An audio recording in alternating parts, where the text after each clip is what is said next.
अगर जो लोग बहुत ज्यादा भूखे रहते हैं ना, उनके भी बाइल डक्ट की वजह से पित्ते में पथरी हो सकती है। पित्ते की पथरी कैसे निकलेगी? जो पित्ते की पथरी है वो ऐसे जिस तरह के गुर्दे से पथरी निकलती है ऐसे नहीं निकलती, ये डिसॉल्व होती है।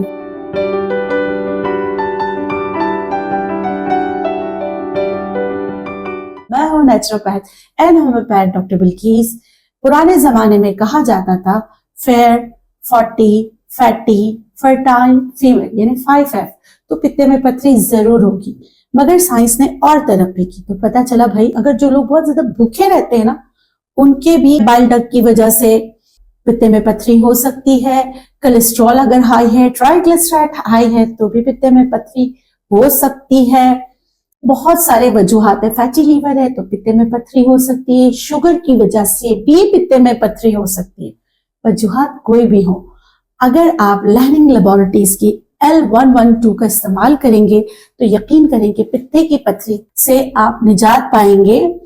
लेकिन इसके साथ परहेज बहुत जरूरी है। पत्तों वाली सब्जियां आपने नहीं खाना, शुगर इस्तेमाल नहीं करना, गुड़ इस्तेमाल नहीं करना, आपने बहुत ज्यादा ऑयली खाने ग़िज़ाएं नहीं खाना, फूड कलर से बचना है।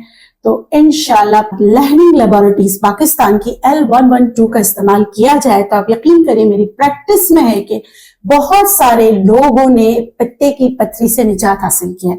कुछ सवालात आपके ऐसे आते हैं कि पित्ते की पथरी कैसे निकलेगी? जो पित्ते की पथरी है वो ऐसे जिस तरह के गुर्दे से पथरी निकलती है ऐसे नहीं निकलती, ये डिसॉल्व होती है। तो इसके कोई साइड इफेक्ट नहीं है।